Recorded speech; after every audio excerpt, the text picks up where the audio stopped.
A continuación, vai vostede ver 2 veces seguidas unha reportaxe sobre Xosé Barreras Masó. Tome as notas que precise.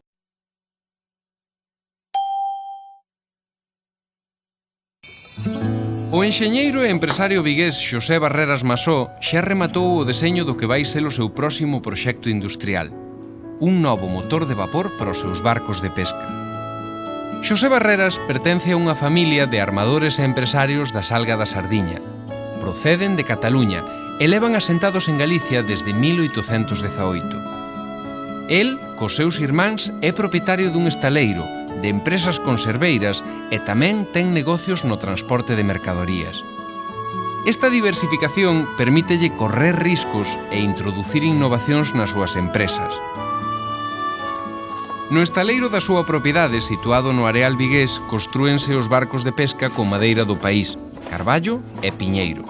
Despois, colócaselle o motor, porque xa dende 1895, cando se creou o estaleiro, os barcos saen con motores, importados na súa maior parte de Inglaterra. Xosé Barreras fala co mestre do taller de máquinas, Manuel do Pico. Infórmao do seu proxecto. Quere empezar canto antes a construir no areal os seus propios motores de vapor, e para iso necesita os mellores obreiros cualificados. Barreras pediulle a Manuel do Pico que faga unha selección dos traballadores. Ten que contar con eles canto antes. Aqueles estaleiros, igual que as fábricas de conserva e as industrias auxiliares, precisaban moita man de obra. Barrios enteiros, como a este de Teis, convertéronse a principios do século XX en zonas proletarias que recibían homes e mulleres do campo que viñan traballar ás cidades. E pouco a pouco, eses traballadores fóronse asociando sindicalmente para defender os seus dereitos. Nunha pausa do traballo, Manuel do Pico, o xefe do taller de máquinas de Barreras, reúnese cos compañeiros da fábrica, moitos deles afiliados á UGT. Preocúpalles a mellora das condicións salariais, conseguir o descanso dominical, vacacións pagadas e, sobre todo, lograr a xornada laboral de 8 horas. Eles traballan máis de 10 horas diarias.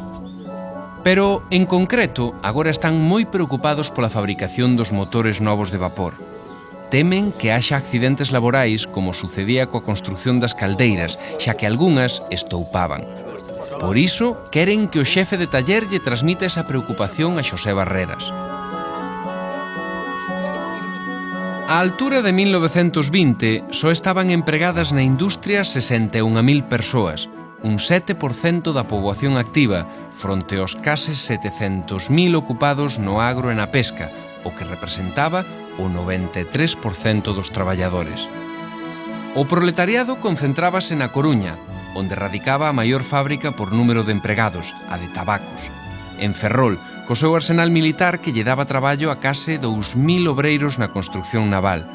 E Vigo, onde estaban instaladas as principais fábricas de conserva e os estaleiros privados.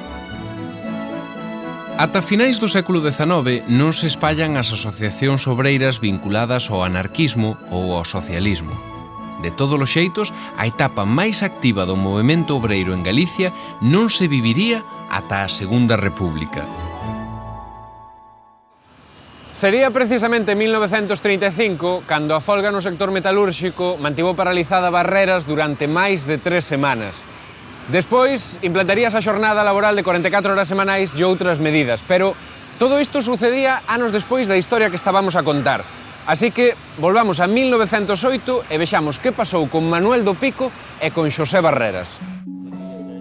O xefe do taller de máquinas, Manuel do Pico, tal como quedara, informa o patrón dos homes máis preparados para fabricar os novos motores de vapor.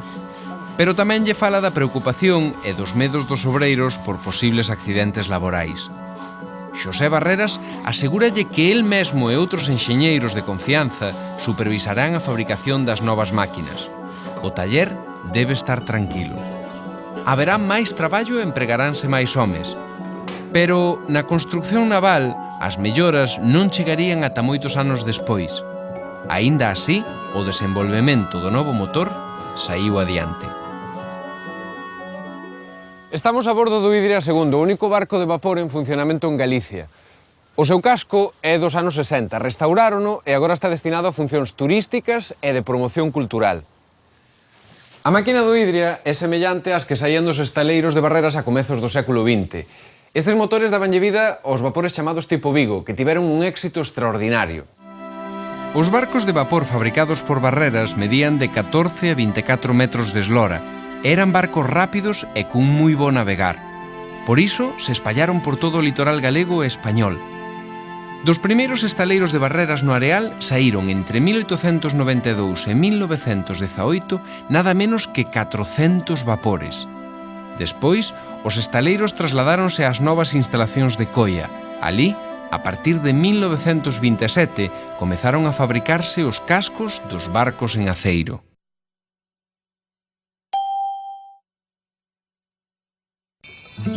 O enxeñeiro e empresario vigués Xosé Barreras Masó xa rematou o deseño do que vai ser o seu próximo proxecto industrial, un novo motor de vapor para os seus barcos de pesca. Xosé Barreras pertence a unha familia de armadores e empresarios da Salga da Sardiña. Proceden de Cataluña e levan asentados en Galicia desde 1818. El, cos seus irmáns, é propietario dun estaleiro, de empresas conserveiras e tamén ten negocios no transporte de mercadorías. Esta diversificación permítelle correr riscos e introducir innovacións nas súas empresas. No estaleiro da súa propiedade, situado no Areal vigués, construúense os barcos de pesca con madeira do país, carballo e piñeiro. Despois colócaselle o motor, porque xa dende 1895, cando se creou o estaleiro, os barcos saen con motores, importados na súa maior parte de Inglaterra. Xosé Barreras fala co mestre do taller de máquinas, Manuel do Pico. Infórmao do seu proxecto. Quere empezar canto antes a construir no Areal os seus propios motores de vapor, e para iso necesita os mellores obreiros cualificados. Barreras pediulle a Manuel do Pico que faga unha selección dos traballadores. Ten que contar con eles canto antes. Aqueles estaleiros, igual que as fábricas de conserva e as industrias auxiliares, precisaban moita man de obra. Barrios enteiros, como a este de Teis, convertéronse a principios do século XX en zonas proletarias que recibían homes e mulleres do campo que viñan traballar ás cidades. E pouco a pouco, eses traballadores fóronse asociando sindicalmente para defender os seus dereitos. Nunha pausa do traballo, Manuel do Pico, o xefe do taller de máquinas de Barreras, reúnese cos compañeiros da fábrica, moitos deles afiliados á UGT. Preocúpalles a mellora das condicións salariais, conseguir o descanso dominical, vacacións pagadas e, sobre todo, lograr a xornada laboral de 8 horas. Eles traballan máis de 10 horas diarias. Pero, en concreto, agora están moi preocupados pola fabricación dos motores novos de vapor. Temen que haxa accidentes laborais como sucedía coa construción das caldeiras, xa que algunhas estoupaban.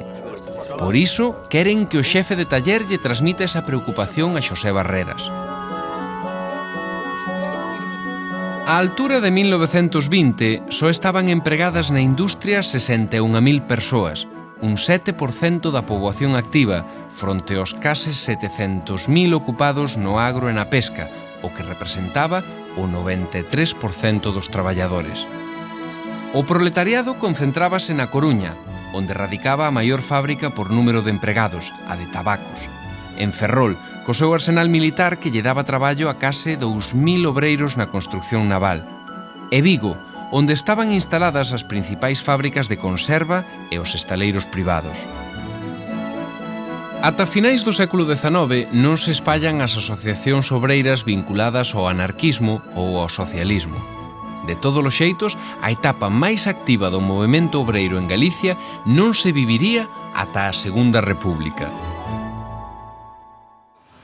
Sería precisamente en 1935 cando a folga no sector metalúrxico mantivo paralizada Barreras durante máis de 3 semanas. Despois, implantaríase a xornada laboral de 44 horas semanais e outras medidas, pero todo isto sucedía anos despois da historia que estábamos a contar. Así que volvamos a 1908 e vexamos que pasou con Manuel do Pico e con Xosé Barreras. O xefe do taller de máquinas, Manuel do Pico, tal como quedara, informa o patrón dos homes máis preparados para fabricar os novos motores de vapor.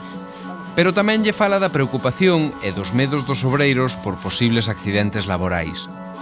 Xosé Barreras asegúralle que el mesmo e outros enxeñeiros de confianza supervisarán a fabricación das novas máquinas.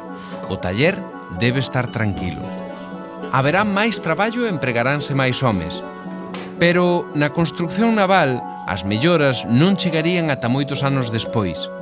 Aínda así, o desenvolvemento do novo motor saíu adiante. Estamos a bordo do Idria II, o único barco de vapor en funcionamento en Galicia. O seu casco é dos anos 60, restaurárono e agora está destinado a funcións turísticas e de promoción cultural. A máquina do Idria é semellante ás que saían dos estaleiros de Barreras a comezos do século XX. Estes motores dabanlle vida aos vapores chamados tipo Vigo, que tiveron un éxito extraordinario. Os barcos de vapor fabricados por Barreras medían de 14 a 24 metros de eslora. Eran barcos rápidos e cun moi bo navegar. Por iso se espallaron por todo o litoral galego e español. Dos primeiros estaleiros de Barreras no Areal saíron entre 1892 e 1918 nada menos que 400 vapores. Despois, os estaleiros trasladáronse ás novas instalacións de Coia. Alí, a partir de 1927, comezaron a fabricarse os cascos dos barcos en aceiro.